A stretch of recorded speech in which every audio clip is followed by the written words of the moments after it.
تو ماہ رجب المرجب حضور اکرم صلی اللہ علیہ وسلم نے اس مہینے کی فضیلت میں فرمایا کہ اے لوگوں، رجب اللہ کا مہینہ، محبت سے کہیں، اب دیکھیں محرم بھی تو اللہ ہی کا ہے، ربیع الاول بھی تو اللہ ہی کا ہے، رمضان شریف بھی اللہ ہی کا ہے، سارے مہینے، ہفتے، دن، گھڑیاں، لمحے سب اللہ کے، لیکن اس مہینے کے بارے میں اسپیشلی کہا گیا رجب اللہ کا مہینہ ہے۔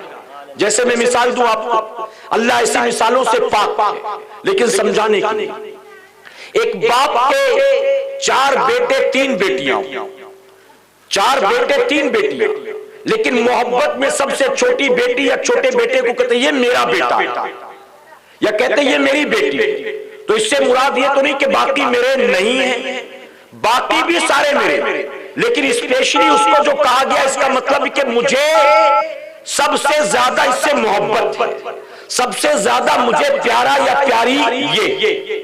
آپ یوں کہتے ہیں نا آپس میں کہ یہ میرا بیٹا ہے، یہ ماں کی بیٹی ہے، یہ میرا بیٹا ہے، یہ ماں کا بیٹا ہے، یہ میری بیٹی ہے، یوں کہتے لوگ۔ تو حضور نے اسپیشلی فرمایا رجب اللہ کا مہینہ، یعنی اللہ کے نزدیک یہ مہینہ بہت زیادہ عظمت والا، بزرگی والا، شان والا۔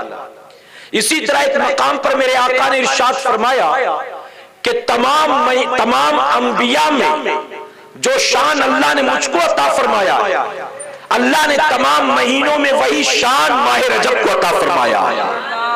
تمام انسانوں میں جو میری فضیلت، وہی فضیلت تمام مہینوں میں ماہ رجب کی حضور نے فرمایا۔ فرمایا کہ رجب سے مراد ہے تعظیم، رجب کا مطلب ہے تیز بہاؤ، رجب کا مطلب ہے جنت کی ایک نہر، یہ رجب کا مطلب۔ فرمایا گیا زمانے جاہلیت میں لوگ ان 4 حرمت والے مہینوں کا بہت احترام کرتے تھے، اتنا احترام کہ اگر پہلے سے کوئی جنگ چل رہی ہوتی، جاری ہوتی، اور ان مہینوں کا چاند ہو جاتا تو جنگ کو روک دیتے تھے، اور کسی نئی جنگ کا آغاز ان مہینوں میں نہیں ہوتا تھا۔ اور آپ جانتے ہیں عرب کی جنگیں کتنی مشہور تھی۔ عرب کی جنگوں کا حال یہ تھا کہ اگر کسی کے کھیت میں کسی قبیلے کا اونٹ گھس گیا تو پھر وہ دونوں قبیلے 7 پشتوں تک آپس میں جنگ کیا کرتے تھے، 7 پشتوں تک۔ جب باپ مرنے کے قریب ہوتا تو اپنے بیٹوں کو، پوتوں کو بلاتا اور بلا کر کہتا کہ بیٹے فلاں قبیلے کا اونٹ تمہارے پردادا کے کھیت میں گھس گیا تھا، تمہارے پردادا نے پوری زندگی اس کا بدلہ لیا، اس کے بعد تمہارے دادا نے بدلہ لیا، اس کے بعد میں پوری زندگی بدلہ لیتا رہا۔ اب اگر تم چاہتے ہو کہ مرنے کے بعد میری آتما کو شانتی پہنچے تو وعدہ کرو کہ اپنے پردادا کے کھیت میں گھسنے والے اس اونٹ کا بدلہ تم بھی لوگے۔ ان کے بیٹے وعدہ کرتے تھے کہ ابا آپ اطمینان سے دنیا سے جاؤ، ہم وعدہ کرتے ہیں کہ خود بھی لڑیں گے، اپنے بچوں کو بھی لڑائی کی نصیحت کریں گے۔ تو ایک معمولی جھگڑا 7 پشتوں تک چلتا تھا، لیکن فرمایا گیا کہ ان حرمت والے مہینوں میں اگر کسی کو کہیں اپنے باپ کا قاتل بھی مل جاتا تو چھیڑ چھاڑ نہیں کرتے تھے، اس کو چھوڑ دیتے تھے، اتنی تعظیم کرتے تھے۔ تو بتائیے جب زمانے جاہلیت میں اتنی تعظیم تو مسلمانوں ہمیں کتنی تعظیم کرنی چاہیے۔ ایک روایت میں آتا ہے بنی اسرائیل کا ایک نوجوان ایک عورت پر عاشق ہوا، ایک دن اس نے اظہار محبت کیا، عورت نے کہا ٹھیک ہے اگر واقعی تم اس سے پیار کرتا ہے تو شام کے وقت جب لوگ اپنے اپنے گھروں میں ہوں لوگوں سے نظریں بچا کر تو میرے کمرے میں چلے آنا، میرے گھر چلے آنا۔ اس نے کہا ٹھیک ہے، وعدے کے مطابق وہ پہنچا، لوگوں سے نظریں بچا کر چھپ چھپا کر اس عورت کے گھر میں داخل ہو گیا۔ ابھی وہ دونوں بیٹھے آپس میں گفتگو کر رہے تھے کہ اچانک باہر سے شور ہوا، لوگوں کی آواز سنائی دینے لگی۔ وہ گھبرا گیا کہ کہیں لوگوں کو پتہ تو نہیں چل گیا کہ میں تیرے گھر میں ہوں، کہیں لوگوں کو خبر تو نہیں ہو گئی۔ ڈرتے ڈراتے اس نے عورت سے کہا کہ باہر دیکھ بات کیا، کئی لوگوں نے گھر کو گھیر تو نہیں لیا، اتنا ہنگامہ کیوں؟ عورت نے باہر جھانک کر دیکھا کھڑکی سے، آ کر کہا کہ کوئی مسئلہ نہیں، تجھے ڈرنے کی کوئی ضرورت نہیں، تیری میری کوئی بات نہیں۔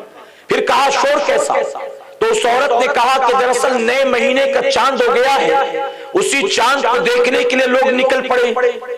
تو شخص نے حیرت سے کہا کہ کس مہینے کا چاند ہوا کہ جس کو دیکھنے کے لیے سب اپنے گھروں سے نکل پڑے، چھتوں پر جا کر کھڑے ہو گئے؟ کون سا مہینہ؟ اس عورت نے کہا کہ ماہ رجب کا چاند ہو گیا۔ اب جیسے اس نے سنا کہ ماہ رجب کا چاند ہو گیا، اس نے عورت سے رخصتی لی اور بنا گناہ کیے ہوئے اس کے کمرے سے باہر نکل گیا۔ روایتوں میں آتا ہے کہ اس دور کے نبی پر اللہ نے وحی نازل کی کہ میرا بندہ گیا تھا گناہ کرنے کے لیے، لیکن ماہ رجب کے چاند کا احترام کیا اور گناہ کا ارادہ دل سے نکال دیا۔ اسے خوشخبری سنا دو، میں نے ماہ رجب کے چاند کے احترام کے عوض اس بندے کی مغفرت فرما دی۔ اب اس نے بتاؤ کچھ کیا تھا کہ ماہ رجب کا چاند ہو گیا چلو تسبیح پڑھ لیں، ماہ رجب کا چاند ہو گیا چلو روزہ رکھ لیں، ماہ رجب کا چاند ہو گیا چلو نفل پڑھ لیں۔ کچھ نہیں کیا، بلکہ گناہ کرنے جا رہا تھا، گناہ کا ارادہ ترک کر دیا۔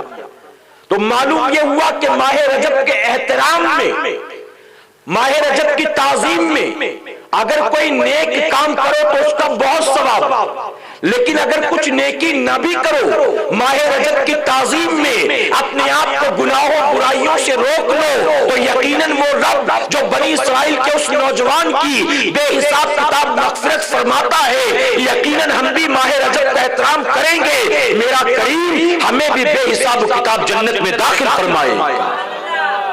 تو ماہ رجب کا احترام کرے کہ انشاءاللہ۔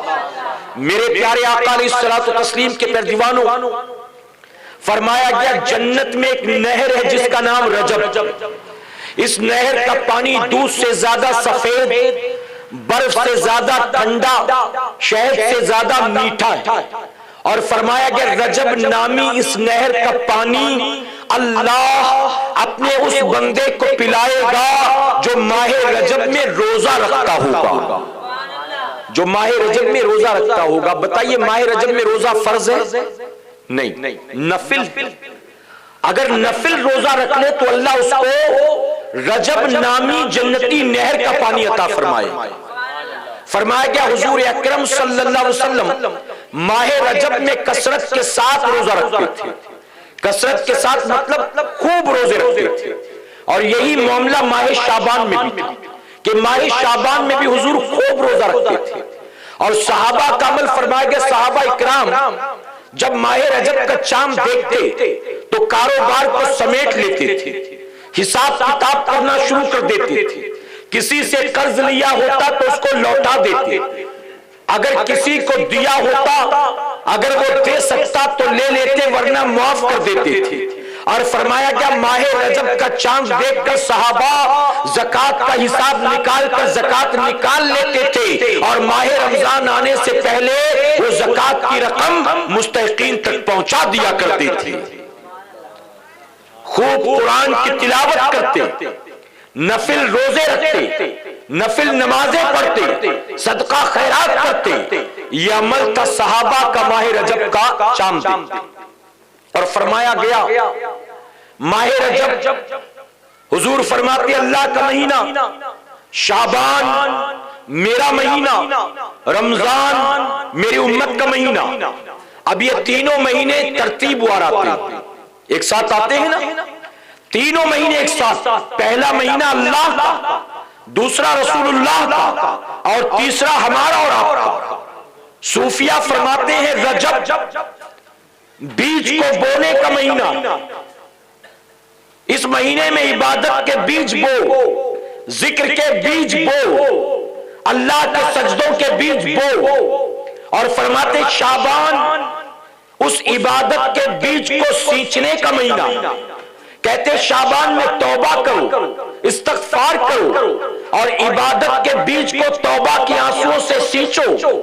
اور آگے صوفیہ فرماتے ہیں جو ماہ رجب میں عبادت کے بیج بوئے گا، شعبان میں اسے سینچے گا، اللہ ماہ رمضان میں اسے لہلہاتی ہوئی فصل عطا فرمائے گا۔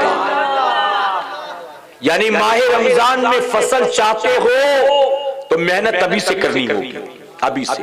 اور آپ دیکھیں اللہ کا کرم، ان تینوں مہینے میں سب سے پہلے تو یہ مہینے ایک ساتھ آتے ہیں، اور ان تینوں مہینوں میں اللہ نے ایک بڑی رات کو بھی رکھ دیا۔ اس مہینے میں شب معراج ہے، اگلے مہینے میں کون سی رات ہے؟ شب برات ہے، اور ماہ رمضان میں کون سی شب ہے؟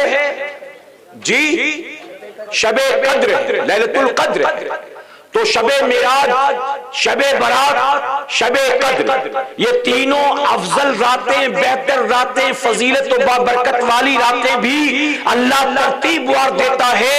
اور اے سرکار مدینہ کے پیروانوں، میں تو ذمہ داری کے ساتھ کہتا ہوں، کوئی مسلمان اگر سال کی تمام راتیں جاگ کر عبادت نہ کر سکے، اگر پورے مہینے نہ جاگ سکے، اگر پورے ہفتے نہ جاگ سکے، اگر ماہ رجب کی ایک رات میں، یا ماہ شعبان کی ایک رات میں، یا ماہ رمضان کی ایک رات میں، اگر وہ اس ایک رات میں بھی جاگ کر عبادت کر لے، میرے رب کے خزانے میں کوئی کمی نہیں ہے، وہ بندے کو بن جاگے پورے سال بھر عبادت کرنے کا ثواب عطا فرمائے۔ حضرت ابو ہریرہ رضی اللہ عنہ سے روایت کہ حضور اکرم صلی اللہ علیہ وسلم نے فرمایا، جو ماہ رجب کی 27 تاریخ کا روزہ رکھے گا، اللہ اس کو 60 مہینوں کے روزے کا ثواب عطا فرمائے گا۔ محبت سے کہیں 60 مہینوں کے روزے کا ثواب، یعنی ایک روزے پر 5 سال کے روزے کا ثواب مل رہا ہے، 5 سال۔ اسی طرح فرماتے ہیں جس نے ماہ رجب میں 3 روزے رکھے، اللہ تبارک تعالیٰ اس کو 9 سال کی عبادت کا ثواب عطا فرمائے گا، یعنی ایک روزے پر 3 سال کی عبادت کا ثواب۔ وہاں ایک روزے پر 27ویں کے روزے پر 60 مہینوں کے روزوں کا ثواب، اور یہاں 3 روزوں پر 9 سال کی عبادت کا ثواب۔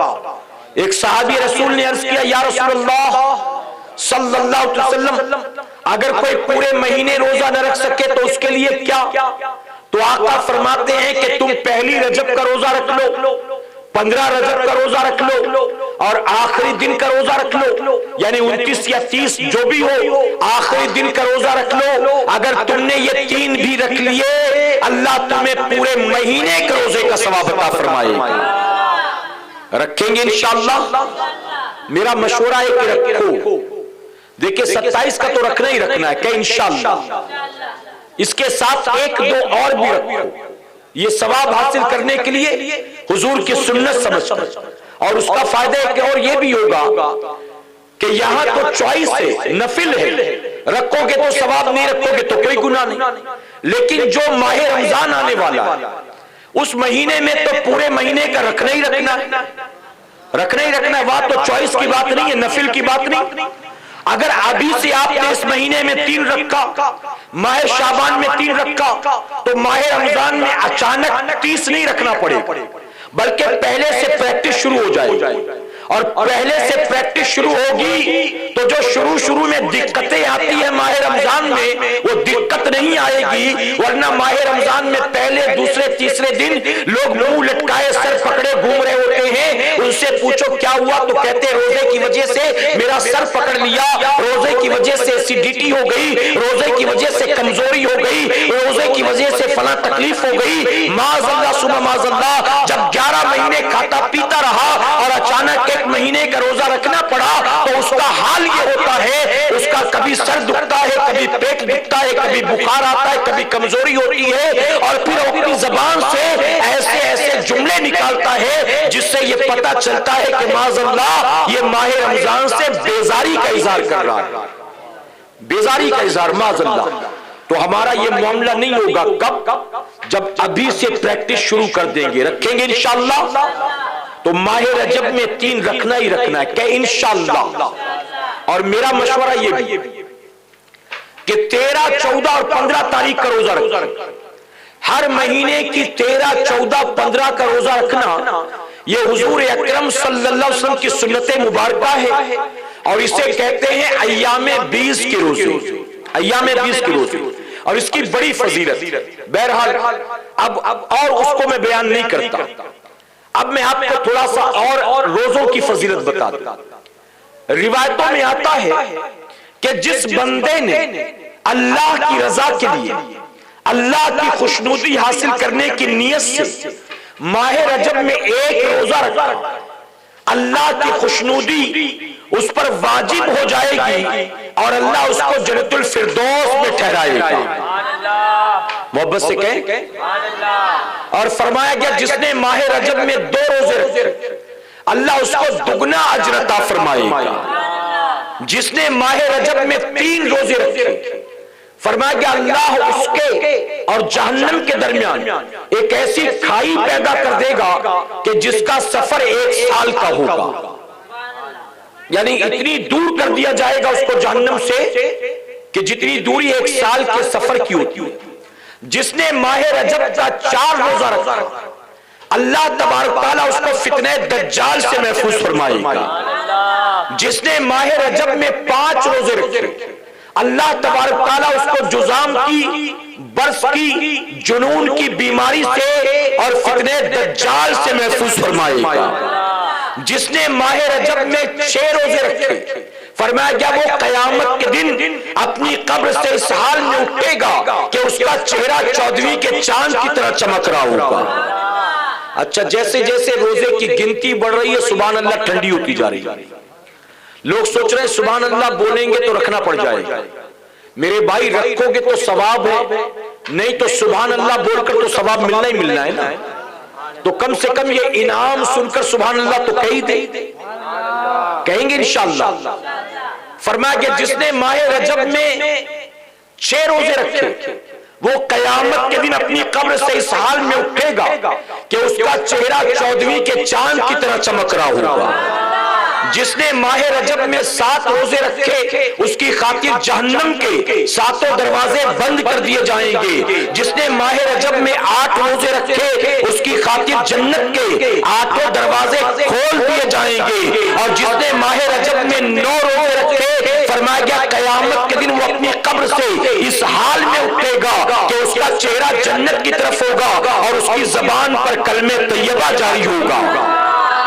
اور جو ماہ رجب میں 10 روزے رکھے گا، اب اسی 10 پر بس کروں گا ورنہ 15 بھی گنا سکتا ہوں، 20 بھی گنا سکتا ہوں، 30 بھی گنا سکتا ہوں. 10 بتا دیتا ہوں اس نیت سے کہ 3 تو رکھ ہی لوگے انشاءاللہ. جس نے ماہ رجب میں 10 روزے رکھے فرمایا گیا قیامت میں جب اس کے پل صراط پار کرنے کی باری آئے گی تو ہر میل پر اللہ اس کو ایک آرام دہ بستر عطا فرمائے گا. وہ آرام کرے گا، اٹھے گا، پھر چلے گا. 1 میل پر پھر رکے گا، آرام کرے گا، پھر چلے گا. اے مسلمانوں اس حال میں وہ پل صراط پار کرے گا اور اللہ اس کو جنت میں داخل فرما دے گا. اب یہ 10 روزوں کی فضیلت اللہ ہمیں عمل کی توفیق عطا فرمائے.